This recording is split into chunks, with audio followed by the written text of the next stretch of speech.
فکر اور ہمدردی۔ مسیح کے پیروکار ہونے کے ناطے جو اس بت پرستی سے ناپاک دنیا میں رہ رہے ہیں، ہمیں اپنے ضمیر اور ہمدردی کے احساس کو کبھی نہیں کھونا چاہیے۔ میں مشل ہوں۔ پالوس رسول نے اس اصول کو بہت ہی الگ انداز میں استعمال کیا ہے۔ ایتھنا کا ایک مخصوص طریقہ، یونان کے ایتھنا میں۔ اب یاد رکھیں کہ یہ ان کے دوسرے مشنری سفر کا اگلا بڑا پڑاؤ تھا، اور وہ ایک بہت ہی بت پرست شہر میں پہنچا۔ اس نے نہ چاہتے ہوئے بیریا کو چھوڑا اور تسلنیکیوں سے کچھ ماننے والے یہودی آئے جنہوں نے لوگوں کو ان کے خلاف بھڑکا دیا۔ اور جب ہم اعمال 17 آیات 14 اور 15 میں بیریا سے ان کے بھاگنے کے بارے میں پڑھتے ہیں کہ اس وقت بھائیوں نے فوراً پالوس کو روانہ کیا کہ سمندر کے کنارے تک چلا جائے۔ اب وہ زمینی رستے سے ایتھنز جا سکتے تھے، حتیٰ کہ میں نے خود اپنے شوہر کے ساتھ اس زمینی سفر کو کیا ہوا ہے، لیکن ظاہر ہے وہ بحری جہاز کے ذریعے گئے تھے۔ وہ ایک جہاز پر سوار ہوا اور ایتھنز کا سفر کیا، لیکن سیلاس اور تیموتھیوس وہیں رہے اور پالوس کے رہبر اسے اتھینے تک لے گئے، اور سیلاس اور تیموتھیوس کے لیے یہ حکم لے کر روانہ ہوئے کہ جہاں تک ہو سکے جلد میرے پاس آؤ۔ اب آئیے ایک بار پھر جغرافیائی تناظر حاصل کرتے ہیں۔ یاد رکھیں وہ بیریا میں ہیں، وہ فلپیوں سے یورپ آئے، پھر تسلنیکیوں میں اور پھر بیریا کو روانہ ہوئے۔ دونوں صورتحال میں انہیں ایذا رسانی کی وجہ سے شہر چھوڑنا پڑا۔ جہاز پر سوار ہو کر ایتھنز کو آئے، اور ویسے یہ بیریا سے اتھینے تک تقریباً 300 میل کا سفر ہے، اور اس طرح یہاں پالوس کی خدمت کے لحاظ سے ہمارے پاس ایک بہت ہی غیر معمولی صورتحال ہے، اور ہم اس کے بارے میں پڑھتے بھی ہیں۔ اب اتھینے میں پالوس کی خدمت پر غور کریں کہ جب پالوس اتھینے میں ان کی راہ دیکھ رہا تھا تو شہر کو بتوں سے بھرا ہوا دیکھ کر اس کا جی جل گیا۔ اب آپ دیکھیں گے اس کا تعلق ہمارے اصول، ہمارے ضمیر اور احساس کے اصول سے ہے۔ شہر کو بتوں سے بھرا ہوا دیکھ کر اس کا جی جل گیا، اس لیے وہ عبادت خانہ میں یہودیوں اور خدا پرستوں سے اور چوک میں جو مل تھے ان سے روز بحث کیا کرتا تھا۔ دوسرے لفظوں میں وہاں یہودی بھی تھے اور وہاں عبادت گاہیں بھی تھیں، اور اس نے وہی کام کیا جو اس نے بیریا اور تسلنیکیوں میں کیا تھا، لیکن اس کے پاس لوگوں کا ایک ہجوم بھی تھا جو بت پرست تھے، اور لوکا اس کی وضاحت کرتا ہے۔ اور چند اپکوری اور ستوئیکی فلسفی اس کا مقابلہ کرنے لگے۔ بعض نے کہا کہ یہ بکواسی کیا کہنا چاہتا ہے، اور ویسے یہ ایک بہت ہی نرم زبان میں ترجمہ ہے، کیونکہ یونانی متن میں اس کا مطلب ہو سکتا ہے بک بک کرنے والا۔ یہ فضول باتیں کرنے والا کون ہے؟ یہ شیخی خور کس بارے میں بات کر رہا ہے؟ دوسرے الفاظ میں انہوں نے واقعی اس کا مذاق اڑایا، اور یہ بہت ہی سخت الفاظ ہیں۔ اب یہاں متن میں نرمی سے ترجمہ کیا گیا ہے جب وہ اس کو کہتا ہے بکواسی۔ یہ یونانی میں اور بہت سخت لفظ ہے۔ یہ جاہل کیا کہنا چاہ رہا ہے؟ اور اوروں نے کہا یہ غیر معبودوں کی خبر دینے والا معلوم ہوتا ہے، اس لیے کہ وہ یسوع اور قیامت کی خوشخبری دیتا تھا۔ اب بنیادی طور پر یہ اپکوری فلسفیوں کا حوالہ دیتا ہے جو بت پرستی کی دنیا کے کھلاڑی تھے۔ تم جانتے ہو، کھاؤ پیو خوش رہو کیونکہ کل تم مر جاؤ۔ وہ بنیادی طور پر جسم کی شہوتوں سے سرشار تھے۔ تاہم دوسرا گروہ ستوئی کی فلسفی وہ لوگ تھے جنہوں نے زندگی کو بہت سنجیدہ لیا اور ضبط نفس پر زور دیا۔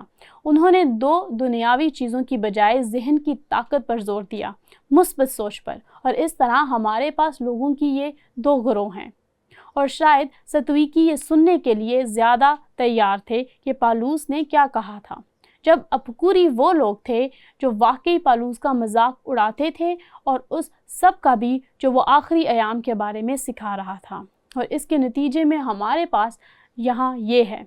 میرے خیال میں موجودہ دور کی ایک مثال ہے کہ ہمارے معاشرے میں دونوں قسم کے لوگ موجود ہیں، کھانے پینے اور مزے کرنے والے، کیونکہ وہ کہتے ہیں کہ کل وہ مر جائیں گے، اور آپ کے پاس وہ لوگ بھی ہیں جو تلاش کر رہے ہیں اور سوچ رہے ہیں اور مہذب زندگی گزارنے کی کوشش کر رہے ہیں۔ اور ویسے آپ دیکھتے ہیں کہ دوسرے فلسفی کو آج مسیحی پیغام میں مثبت سوچ کے لحاظ سے شامل ہوتے نظر آتی ہیں۔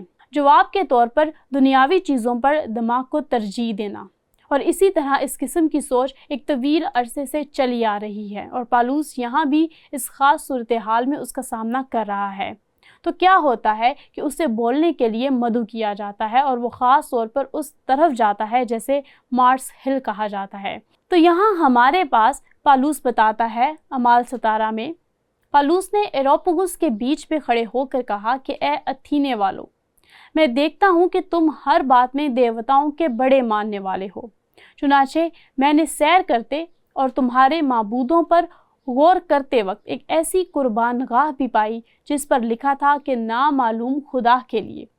پس جس کو تم بغیر معلوم کیے پوجتے ہو، میں تم کو اسی کی خبر دیتا ہوں۔ میرے شوہر اور مجھے اور آپ میں سے کچھ جو اس کمرے میں موجود ہیں، شاید آپ کو اس جگہ ہونے کا اعزاز حاصل ہوا ہو، اور یہ اس کا چھوٹا سا مظاہرہ ہے جو اس کو سمجھنے میں ہماری مدد کرے گا کہ وہ کیسے مناظر تھے۔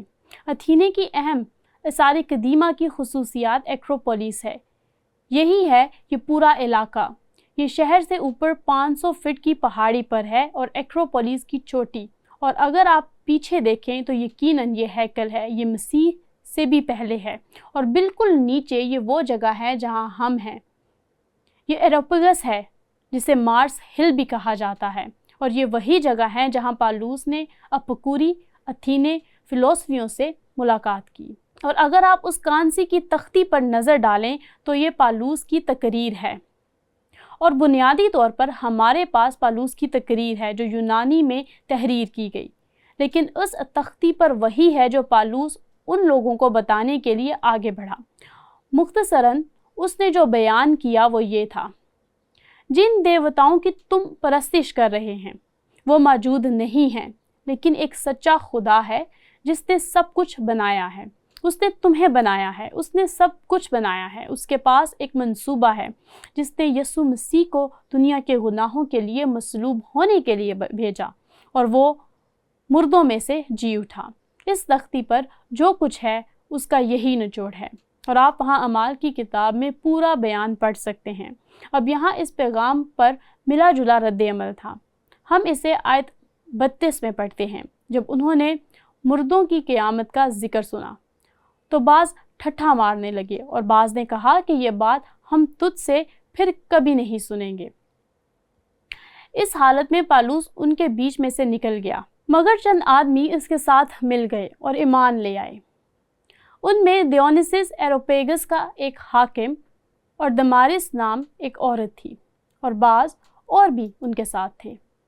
اب آپ دیکھتے ہیں کہ وہ یہ نہیں کہتا کہ بہت سے لوگ ایمان لائے، یہاں وہ یہ فرماتا ہے کہ کچھ لوگ ایمان لائے، اسی بت پرست ماحول کے نتیجہ میں جس میں وہ تعلیم دے رہے تھے، جن میں وہ منادی کر رہے تھے۔ اب آپ دیکھیں گے کہ اس خاص واقعہ سے ہم سب سے بڑا سبق سیکھتے ہیں، خاص طور پر مارس ہل کے حوالے سے۔ کیا پالوس کو فکر کا احساس ہے؟ اسے غم کا احساس ہے؟ در حقیقت یہ وہ اصول ہے جسے ہم دیکھ رہے ہیں جیسے وہ یہاں ابھارتا ہے۔ مسیح کے پیروکار ہونے کے ناطے جو اس بت پرستی سے ناپاک دنیا میں رہ رہے ہیں، ہمیں اپنے ضمیر اور ہمدردی کے احساس کو کبھی نہیں کھونا چاہیے۔ ان لوگوں کے لیے اگرچہ ہم بیزار ہو جائیں، حتیٰ کہ ہم ان باتوں سے اور جو کچھ وہ سکھا رہے ہیں اداس ہو سکتے ہیں، ہمیں پھر بھی بڑے بوجھ کے دل کے ساتھ ان سے رجوع کرنے کی ضرورت ہے۔ لوگ جو بوجھ رکھتے ہیں ہماری دعاؤں میں اور ہماری گواہیوں میں۔ اب یہ ایک ظاہری اور جوابی سوال کی طرف جاتا ہے، ہم کیسے ان لوگوں کے ساتھ اپنے گہرے بوجھ کا اور ہمدردی کا اظہار کر سکتے ہیں جو اس ناپاک معاشرے میں بہت گہرے سے ملبس ہیں، اپنے آپ کو ان ناپاک سرگرمیوں میں شامل کیے بغیر۔ اور ویسے آج کل ہمارے معاشرے میں بہت سے ایسے لوگ موجود ہیں جو بت پرستی میں ملبس رکھتے ہیں۔ کیا ایسا نہیں لگتا یہ ویسا ہے جو خاص طور پر اتھینے میں ہوا تھا؟ لیکن یہ پھر بھی بت پرستی ہے۔ اور غور کریں جب پالوس نے تیتس کو لکھا جو کریتے میں اس شہر پر کلیسیاؤں کو قائم کرنے کے لیے تھا، پالوس نے تیتس کو لکھا کہ اس کا رویہ ان غیر قوم کے لوگوں کے ساتھ کیسا ہونا چاہیے۔ اب کریتے یا کریتیوں رومن دنیا میں کرائے ارض پر، یہاں تک کہ رومی سلطنت کے اندر بھی سب سے زیادہ گنہگار لوگوں کے طور پر مشہور تھے۔ در حقیقت پالوس نے پہلے باب میں تیتس سے کہا، اس نے کہا یہاں تک کہ ان کے اپنے فلسفی بھی اپنے بارے میں بتاتے ہیں کہ وہ جھوٹے اور شیطانی درندے ہیں۔ دراصل وہ اپنے لوگوں کو شیطانی درندے کہتا ہے، جس کا مطلب ہے کہ وہ اپنی اخلاقی اقدار کے تعلق سے جانوروں کی طرح زندگی گزار رہے تھے۔ وہ سست ٹاپو ہیں، انہوں نے اسی طرح خود کو بیان کیا۔ بس یہ وہ لوگ تھے جو یقیناً بہت بت پرستی اور برائی میں ملوث تھے۔ لیکن غور کریں کہ پالوس نے کیا لکھا۔ اس نے تیتس سے یہ کہا، انہیں یاد دلائیں کہ وہ حکمرانوں اور احکام کے سامنے سر تسلیم خم کریں۔ وہ مسیحیوں سے بات کر رہا ہے۔ انہیں یاد دلائیں کہ وہ حکمرانوں اور حاکم کے تابع ہیں۔